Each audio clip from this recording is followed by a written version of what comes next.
शांति। 10 मई 2025 के ईश्वरीय महावाक्य। पहले एक नजर मुरली के मुख्य पॉइंट पर। बाबा ने कहा, दैवी गुण धारण करने हैं, शैतानी अवगुणों को खत्म करते जाओ। कोई भी शैतानी काम नहीं करो, इससे विकर्म बन जाता है। बाप आए ही हैं तुम बच्चों को सदा सुखी बनाने।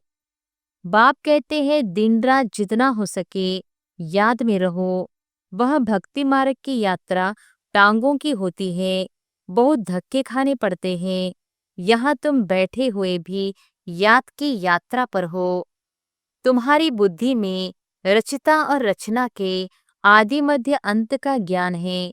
यह ज्ञान और कोई मनुष्य मात्र की बुद्धि में नहीं है। और फिर बाबा ने कहा, अनेक प्रकार की भक्ति करते हैं, उसमें सब है स्थूल बातें, सूक्ष्म बात कोई भी है नहीं। अभी अमरनाथ की यात्रा पर स्थूल में जाएंगे ना, वहां भी है वह लिंग। किसके पास जाते हैं मनुष्य कुछ भी नहीं जानते। यहाँ कितने ढेर मनुष्य हैं, कितने धक्के खाते रहते हैं। दान पुण्य करना, साधुओं के पिछाड़ी भटकना कितना है, फिर भी पुकारते रहते हैं, हे प्रभु नयनहीन को राह दिखाओ। यह है राजयोग, हमारे बुद्धि का योग है परमपिता परमात्मा के साथ। इसमें तो खुशी का एकदम पारा चढ़ जाना चाहिए। ऐसी कोशिश करनी चाहिए किसको भी मनसा वाचा कर्मना दुख न देवे। बाप आते ही हैं हमको ऐसा देवता बनाने। और फिर लास्ट में बाबा ने कहा, कोई पर क्रोध किया, लून पानी हुआ तो गोया असुर बन जाते हैं। अनेक प्रकार की माया आती है, संपूर्ण तो कोई बना नहीं है। बाबा पुरुषार्थ कराते रहते हैं। तकदीरवान बच्चे ही शरीर का भान भूल अपने को अशरीरी समझ बाप को याद करने का पुरुषार्थ कर सकते हैं। तुम्हारे मुख से हे राम, हे भगवान, यह भक्ति के अक्षर भी न निकले, यह बंद हो जाना चाहिए। बाप सिर्फ कहते हैं, मुझे याद करो। बहुतों को घर की, बच्चों आदि की याद आती रहती है, फिर बाप के साथ योग कैसे लगेगा। इसमें तो यही बुद्धि में रहे कि हम बाबा के हैं। और अब सुनते हैं महावाक्यों को विस्तार से। मुरली का सार। मीठे बच्चे, ज्ञान की पॉइंट्स को स्मृति में रखो तो खुशी रहेगी। तुम अभी स्वर्ग के गेट पर खड़े हो। बाबा मुक्ति जीवन मुक्ति की राह दिखा रहे हैं। प्रश्न है, अपने रजिस्टर को ठीक रखने के लिए कौन सा अटेंशन जरूर रखना है। उत्तर है, अटेंशन रहे कि मनसा वाचा कर्मना किसी को भी दुख तो नहीं दिया। अपना स्वभाव बड़ा फर्स्ट क्लास मीठा हो। माया नाक कान पकड़कर ऐसा कोई कर्तव्य न करा दे जिससे किसी को दुख मिले। अगर दुख देंगे तो बहुत पश्चाताप करना पड़ेगा, रजिस्टर खराब हो जाएगा। गीत है, नयनहीन को राह दिखाओ प्रभु। ओम शांति। बाप बैठ बच्चों को समझाते हैं। रास्ता बहुत सहज समझाया जाता है, फिर भी बच्चे ठोकरें खाते रहते हैं। यहाँ बैठे हैं तो समझते हैं, हमको बाप पढ़ाते हैं, शांति धाम जाने का रास्ता बताते हैं। बहुत सहज है। बाप कहते हैं, दिन रात जितना हो सके याद में रहो। वह भक्ति मार्ग की यात्रा टांगों की होती है, बहुत धक्के खाने पड़ते हैं। यहाँ तुम बैठे हुए भी याद की यात्रा पर हो। यह भी बाप ने समझाया है। दैवी गुण धारण करने हैं, शैतानी अवगुणों को खत्म करते जाओ। कोई भी शैतानी काम नहीं करो, इससे विकर्म बन जाता है। बाप आए ही हैं तुम बच्चों को सदा सुखी बनाने। कोई बादशाह का बच्चा हो तो वह बाप को और राजाई को देख खुश होगा ना। भला राजा ही है, परंतु फिर भी शरीर के रोग आदि तो होते ही हैं। यहाँ तुम बच्चों को निश्चय है कि शिव बाबा आया हुआ है, वह हमको पढ़ा रहे हैं, फिर हम स्वर्ग में जाकर राजाई करेंगे। वहाँ किसी प्रकार का दुख नहीं होगा। तुम्हारी बुद्धि में रचता और रचना के आदि मध्य अंत का ज्ञान है। यह ज्ञान और कोई मनुष्य मात्र की बुद्धि में नहीं है। तुम बच्चे भी अभी समझते हो कि आगे हमारे में ज्ञान नहीं था, बाप को हम नहीं जानते थे। मनुष्य भक्ति को बिल्कुल उत्तम समझते हैं, अनेक प्रकार की भक्ति करते हैं। उनमें सब है स्थूल बातें, सूक्ष्म बात कोई भी है नहीं। अभी अमरनाथ की यात्रा पर स्थूल में जाएंगे ना, वहां भी है वह लिंग। किसके पास जाते हैं मनुष्य कुछ भी नहीं जानते। अभी तुम बच्चे कहाँ भी धक्के खाने नहीं जाएंगे।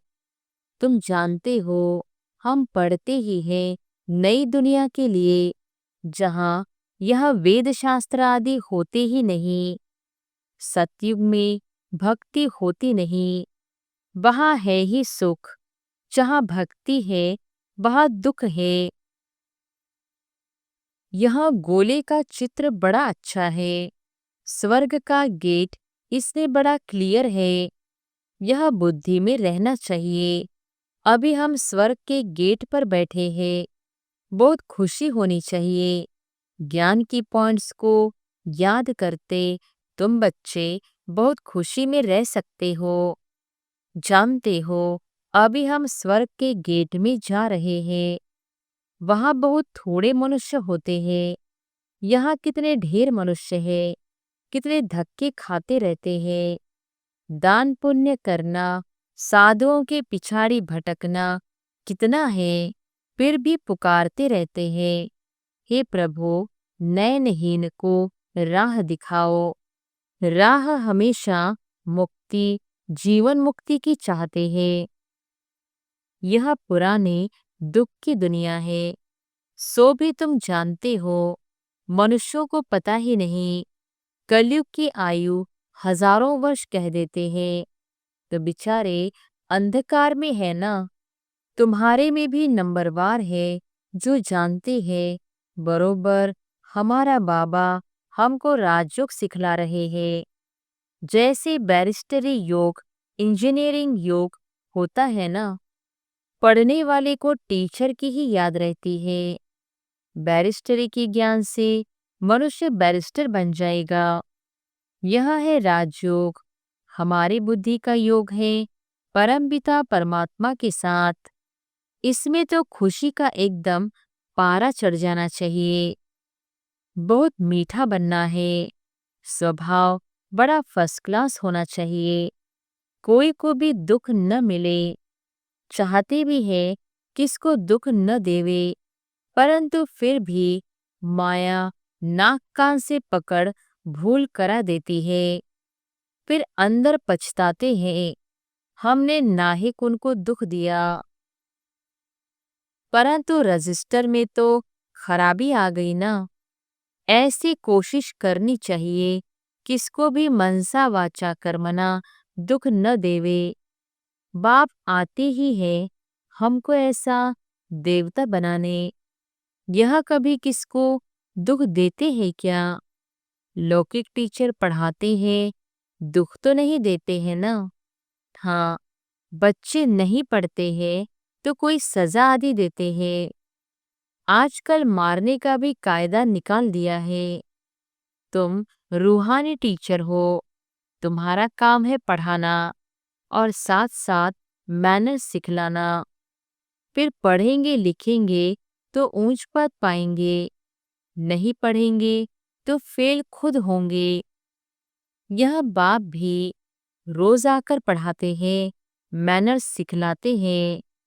सिखलाने के लिए प्रदर्शनी आदि का प्रबंध रचते हैं। सब प्रदर्शनी और प्रोजेक्टर मांगते हैं। प्रोजेक्टर भी हजारों लेंगे। हर एक बात बाप बहुत ही सहज कर बतलाते हैं। अमरनाथ की भी सर्विस सहज है। चित्रों पर तुम समझा सकते हो ज्ञान और भक्ति क्या है। ज्ञान इस तरफ, भक्ति उस तरफ, उनसे स्वर्ग, उनसे नरक, बिल्कुल क्लियर है। तुम बच्चे अभी जो पढ़ते हो यह बहुत सहज है। अच्छा, पढ़ा भी लेते हो, परंतु याद की यात्रा कहाँ? यहाँ है सारी बुद्धि की बात। हमको बाप को याद करना है, इसमें ही माया पतकाती है, एकदम योग तोड़ देती है। बाप कहते हैं तुम सब योग में बहुत कमजोर हो। अच्छे अच्छे महारथी भी बहुत कमजोर है। समझते हैं इनमें यह ज्ञान बड़ा अच्छा है, इसलिए महारथी है। बाबा कहते हैं घोड़े सवार प्यादे हैं, महारथी वहाँ जो याद में रहते हैं। उठते बैठते याद में रहे तो विकर्म विनाश होंगे, पावन होंगे। नहीं तो सजा भी खानी पड़ेगी और पद भी भ्रष्ट हो जाएगा। इसलिए अपना चार्ट रखो तो तुमको मालूम पड़ेगा। बाबा खुद बतलाते हैं मैं भी पुरुषार्थ करता हूँ। घड़ी घड़ी बुद्धि और तरफ चली जाती है। बाबा के ऊपर तो बहुत फिक्रात रहती है ना। तुम तीखे जा सकते हो, फिर साथ में अपनी चलन भी सुधारनी है। पवित्र बनकर और फिर विकार में गिरा तो की कमाई चट हो जाएगी। कोई पर क्रोध किया, लून पानी हुआ तो गोया असुर बन जाते हैं। अनेक प्रकार की माया आती है, संपूर्ण तो कोई बना नहीं है। बाबा पुरुषार्थ कराते रहते हैं। कुमारियों के लिए तो बहुत सहज है। इसमें अपनी मजबूती चाहिए, अंदर की सच्चाई चाहिए। अगर अंदर कोई के साथ दिल लगी हुई होगी तो फिर चल न सके। कुमारियों माताओं को तो भारत को स्वर्ग बनाने की सर्विस में लग जाना चाहिए। इसमें है मेहनत। मेहनत बिगर कुछ भी मिलता नहीं।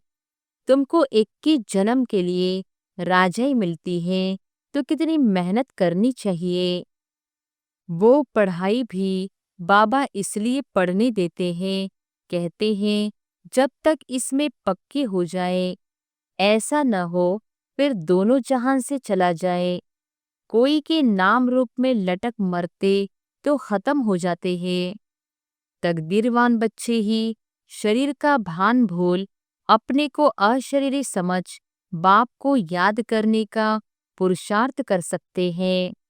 बाप रोज रोज समझाते हैं बच्चे तुम शरीर का भान छोड़ दो। हम अशरीरी आत्मा अब घर जाते हैं। यह शरीर यहाँ छोड़ देना है। वो तब छोड़ेंगे जब निरंतर बाप की याद में रहे, कर्मातीत हो जाए। इसमें बुद्धि की बात है, परंतु किसकी तदबीर में नहीं है तो तदबीर क्या करे। बुद्धि में यह रहना चाहिए कि हम अशरीरी आए थे, फिर सुख के कर्म संबंध में बंधे, फिर रावण राज्य में विकारी बंधन में फंसे। अब फिर बाप कहते हैं अशरीरी होकर जाना है। अपने को आत्मा समझ मुझे याद करो। आत्मा ही पतित बनी है। आत्मा कहती है हे पतित पावन आओ। अभी तुमको पतित से पावन होने की युक्ति भी बतलाते रहते हैं। आत्मा है ही अविनाशी। तुम आत्मा यह शरीर में आई हो पाड़ बजाने। यह भी अब बाप ने समझाया है। जिनको कल्प पहले समझाया है वही आते रहेंगे। अब बाप कहते हैं कलयुगी संबंध भूल जाओ, अब तो वापिस जाना है। यह दुनिया ही खत्म होने हैं, इनमें कोई सार नहीं है। तब तो धक्के खाते रहते हैं, भक्ति करते हैं भगवान से मिलने, समझते हैं भक्ति बड़ी अच्छी है, बहुत भक्ति करेंगे तो भगवान मिलेगा और सद्गति में ले जाएंगे। अभी तुम्हारी भक्ति पूरी होती है, तुम्हारे मुख से हे राम, हे भगवान, यह भक्ति के अक्षर भी न निकले, यह बंद हो जाना चाहिए। बाप सिर्फ कहते हैं मुझे याद करो। यह दुनिया ही तमोप्रधान है, सतोप्रधान सतयुग में रहते हैं। सतयुग है चढ़ती कला, फिर उतरती कला होती है। त्रेता को भी वास्तव में स्वर्ग नहीं कहा जाता, स्वर्ग सिर्फ सतयुग को ही कहा जाता है। तुम बच्चों की बुद्धि में आदि मध्य अंत का ज्ञान है। आदि अर्थात शुरू, मध्य हाफ, फिर अंत। मध्य में रावण राज्य शुरू होता है। बाप भारत में ही आते हैं, भारत ही पतित और पावन बनता है। 84 जन्म भी भारतवासी लेते हैं, बाकी तो नंबरवार धर्म वाले आते हैं। झाड़ वृद्धि को पाता है, फिर उस समय ही आएंगे। यह बातें और किसकी बुद्धि में नहीं होगी, तुम्हारे में भी सब धारण नहीं कर सकते हैं। यह 84 का चक्र बुद्धि में रहे तो भी खुशी में रहे। अब बाबा आया हुआ है हमको ले जाने के लिए। सच्चा सच्चा माशूक आया हुआ है, जिसको हम भक्ति मार्ग में बहुत याद करते थे। वह आए हैं हम आत्माओं को वापस ले जाने। मनुष्य मात्र यह नहीं जानते कि शांति भी किसको कहा जाता है। आत्मा तो है ही शांत स्वरूप। यह ऑर्गन्स मिलते हैं तब कर्म करना पड़ता है। बाप जो शांति का सागर है, वह सबको ले जाते हैं, तब सबको शांति मिलेगी। सतयुग में तुमको शांति भी है, सुख भी है। बाकी सब आत्माएं चली जाएंगी शांति धाम। बाप को ही शांति का सागर कहा जाता है। यह भी बहुत बच्चे भूल जाते हैं, क्योंकि देह अभिमान में रहते हैं, देह अभिमानी होते नहीं। बाप शांति तो सबको देते हैं ना। चित्र में संगम पर जाकर दिखाओ, इस समय सब अशांत है। सतयुग में तो इतने धर्म होंगे ही नहीं, सब शांति में चले जाएंगे। वहां दिल भर कर शांति मिलती है। तुमको राजाई में शांति भी है, सुख भी है। सतयुग में पवित्रता, सुख, शांति सब है तुमको। मुक्तिधाम कहा जाता है स्वीट होम को। वहां पतित दुखी होंगे नहीं, दुख सुख की कोई बात नहीं। तो शांति का अर्थ नहीं समझते हैं। रानी के हार का मिसाल देते हैं ना। अब बाप कहते हैं शांति सुख सब लो, आयुष्यवान भव। वहां कायदे अनुसार बच्चा भी होगा। बच्चा मिले उसके लिए कोई पुरुषार्थ नहीं करना पड़ता है। शरीर छोड़ने का टाइम होता है तो साक्षात्कार हो जाता है और शरीर खुशी से छोड़ देते हैं। जैसे बाबा को खुशी रहती है ना, शरीर छोड़कर हम यह बनूंगा, अभी पढ़ रहा हूँ। तुम भी जानते हो हम सतयुग में जाएंगे। संगम पर ही तुम्हारी बुद्धि में यह रहता है तो कितने खुशी में रहना चाहिए। जितनी ऊंच पढ़ाई उतनी खुशी। हमको भगवान पढ़ाते हैं, एम ऑब्जेक्ट सामने है तो कितनी खुशी होनी चाहिए, परंतु चलते चलते गिर पड़ते हैं। तुम्हारी सर्विस वृद्धि को तब पाएगी जब कुमारियां मैदान में आएंगी।